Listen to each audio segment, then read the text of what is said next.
There is a huge gap between the richest and poorest people in the world. According to the Global Wealth Report 2019, the poorest half of all people in the world account for less than 1% of total global wealth, while the top 1% own 45% of global wealth. Let that sink in for a moment. Almost half of all the wealth on the planet is owned by only 1% of the population, and half of all the world's population owns less than 1% of its wealth. This seems to be an absurd and even immoral distribution of wealth on the planet. If you want to get a better understanding of just how rich the super rich are, there's a website that helps illustrate the point. If you go to neil.fun/spend, you can spend Bill Gates' money and go on the wildest shopping spree of your life. Imaginary, of course. You start with $90 billion. How about 1,000 Lamborghinis, 10 townhouses, 100 TVs, 5 bars of pure gold, and an F-16 jet? Nah, let's add a skyscraper to the list. Worried about your credit card? No need if you're Bill Gates. Our shopping list didn't even make a dent into the 90 billion. Yes, that's how rich some people are. Maybe some of you will feel disgusted by the fact that some people are that rich while other people starve to death.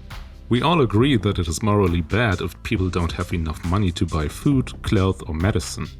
In the face of poverty, extreme inequality seems morally bad. But does equality matter in itself? Would there be a problem with huge inequality if everyone had enough to survive comfortably? Well, that's a philosophical question.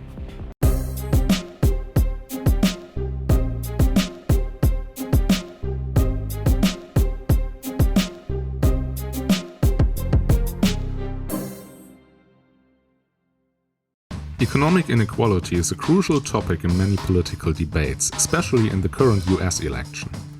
Bernie Sanders and some other Democratic candidates emphasize the importance to tax the richest people in the US more heavily than it is currently done. We can assume for the sake of the discussion in this video the following moral statement. If rich people can prevent poverty by donating, they should do so. You can check one of our previous videos for a more detailed argument. In that sense, more equality is important. We might disagree on the specific tax systems that will guarantee more equality, but we can at least agree that the inequalities just mentioned are morally problematic.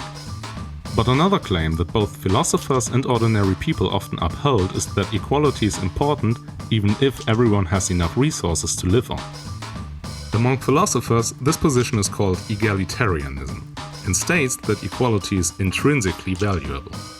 Egalitarianism can be distinguished with regards to what exactly should be equal. Let's call economic egalitarianism the position that everyone ought to have approximately the same amount of property. Let's call moral egalitarianism the position that treating all people equal is intrinsically morally valuable. Both types of egalitarianism have been criticized by many philosophers, but very famously by the American philosopher Harry Frankfurt. Frankfurt argues that striving for equality, be it moral or economic, is not in itself morally valuable. As an alternative, he proposes the moral principle that is called sufficientarianism. In Frankfurt's own words, to focus on inequality, which is not in itself objectionable, is to misconstrue the challenge we actually face. Our basic focus should be on reducing both poverty and excessive affluence. That may very well entail, of course, a reduction of inequality, but the reduction of inequality cannot itself be our most essential ambition. Economic equality is not a morally compelling ideal. The primary goal of our efforts must be to repair a society in which many have far too little, while others have the comfort and influence that go with having more than enough. So, we can summarize the idea of sufficientarianism in the sense that from a moral point of view, everyone should have enough resources to make ends meet or even live a good life. How much resources are exactly needed for sufficiency is hard to say, but the important takeaway is that equality is not what we should be concerned with. From the point of view of morality, it is not important that everyone should have the same. What is morally important is that each should have enough. How does Frankfurt strengthen his position? For starters, he argues that focusing on inequality distracts us from what we should really care about. According to Frankfurt, we should ask what resources we would need to live a good life. We cannot figure out what we need by looking at what others have, and that's also not what we should do. Similarly, philosophers who are concerned with inequality should focus more on the actual grounds for inequality and their problems, not on arguments for equality itself. The second strategy is to argue that economic equality is only of derivative value. In other words, it is not intrinsically valuable. Let's take a look at an example. If you care about solidarity among citizens as a moral ideal, economic equality might very well be an effective way to guarantee the solidarity. But if that's your argument, economic equality doesn't matter in itself. You care about equality only insofar as it leads to solidarity. If you can reach that goal by other means, that should do as well, and equality is dispensable. Frankfurt's third argument states that whenever we think that equality matters, we really have other aims in mind. This can be nicely illustrated when thinking about wealth inequality among the rich and the super rich. The super rich are way more wealthy than the rich. But we aren't really bothered by that, are we? We mostly care about the inequality between the poor and the rich. If that's true, our concerns are better described as aiming at reducing the poverty of the worst off, but not equality per se. All these considerations pump the intuition that equality really isn't important after all. What matters is that everyone has enough to live a good life. But if that's true, why care about equality in itself at all?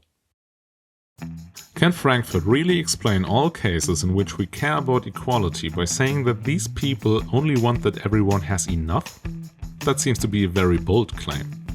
Let's take a look at some cool empirical research. There seems to be initial evidence that people really do care about equality in itself.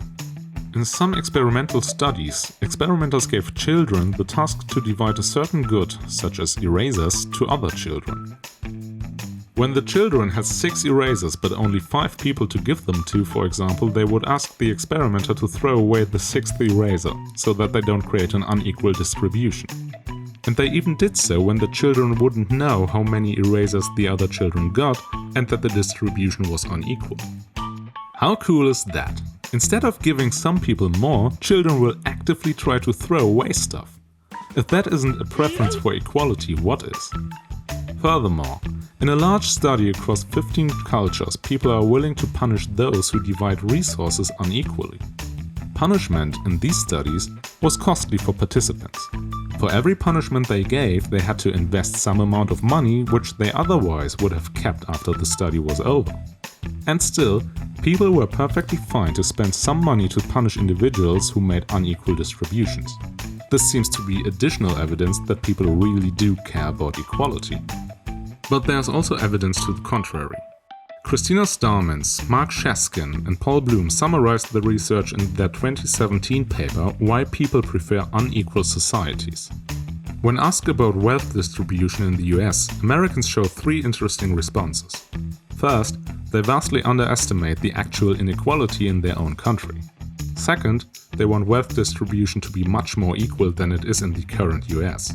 They prefer a distribution that is more similar to the actual situation in Sweden.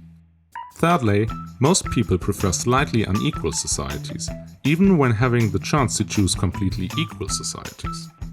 This latter study fits nicely with Frankfurt's observations. People really want less unequal societies, but they don't want equal societies. So there's evidence that sometimes people care about equality and sometimes they don't. Well, now what? Is there no clear answer? Christina Starmans, Mark Shaskin and Paul Bloom offer a clear answer. And it perfectly fits Frankfurt's suspicion. People only appear to care about equality while they actually care about something else. The researchers write, "We suggest that this discrepancy arises because the laboratory findings reviewed above, which report the discovery of egalitarian motives, a desire for more equality or inequality aversion, do not in fact provide evidence that an aversion to inequality is driving the preference for equal distribution. Instead, these findings are all consistent with both a preference for equality and with a preference for fairness, because the studies are designed so that the equal outcome is also the fair one. This is because the recipients are indistinguishable with regard to considerations such as need and merit. Hence, whether subjects are sensitive to fairness or to equality, they will be inclined to distribute the goods equally.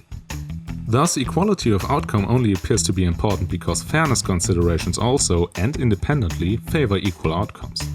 Once we change the settings of the experiments, however, the outcomes are different.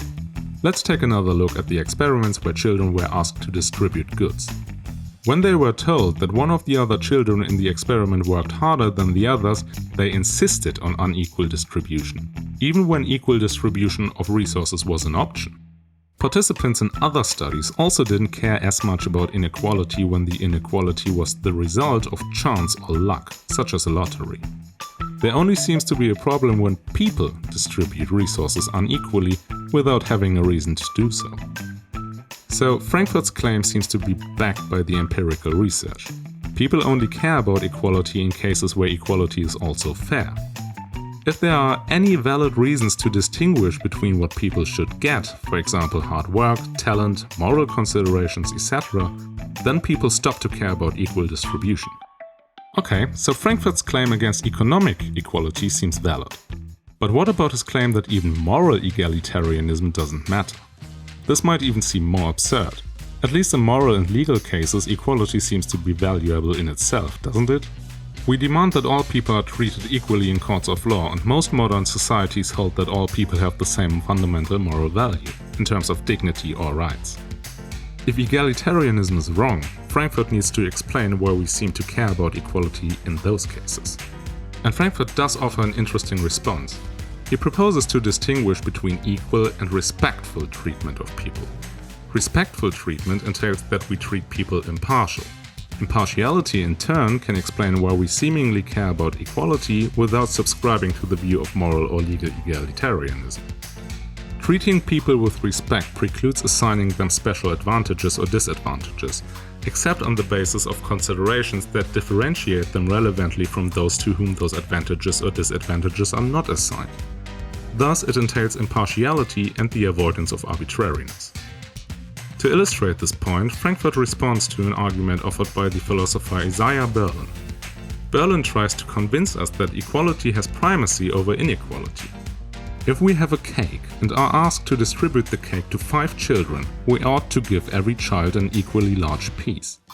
Giving one child half of the cake while the other 4 children have to share the other half seems wrong. And it is wrong because equality is ignored. Frankfurt counters that the primacy of equality is illusory. It's true that we should divide the cake equally to the 5 children, but not because we care about equality in itself, but because we should treat people with respect, and respectful treatment includes avoiding arbitrary or partial actions. If we treat any of the children differently, we thereby suggest that there's a relevant difference that justifies such treatment. If there isn't one though, we're acting disrespectfully. If, on the other hand, there were reasons to be partial, we should readily be so. Maybe some of the children are especially hungry, or one child scored more goals than the other in a soccer match. All these are potential reasons to be partial. But without such reasons, we should be impartial and thus give every child the same. Our preferences for equal distribution can be explained by appealing to respect and impartiality, not by a primacy of equality. At this point, a third objection might be intuitive. Is there really an interesting difference between what Frankfurt's sufficientarianism and egalitarianism demand? We should still treat people equally, except when there are relevant differences between people. We should also fight extreme economic inequalities as long as people don't have sufficient resources. But there really is an important difference, both philosophically and practically. Frankfurt's sufficientarianism is, for example, incompatible with socialist or communist positions in which property is either in collective ownership or at least equally distributed. If Frankfurt is right, there's a good reason to reject such approaches. So, does equality matter? Frankfurt has offered promising arguments for why it doesn't matter in itself.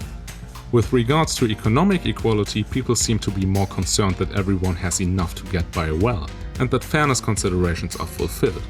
With regards to moral and legal equality, Frankfurt's proposal that what matters is respect and impartiality is also plausible on the face of it. If both claims hold, he's right in thinking that equality doesn't matter in itself. Thanks for watching the video. What do you think? Is Frankfurt right in claiming that equality doesn't matter in itself? What other thoughts do you have? Tell us your thoughts in the comments below and tweet us using the hashtag EqualityPQ. Like these kinds of videos, please like, share and subscribe.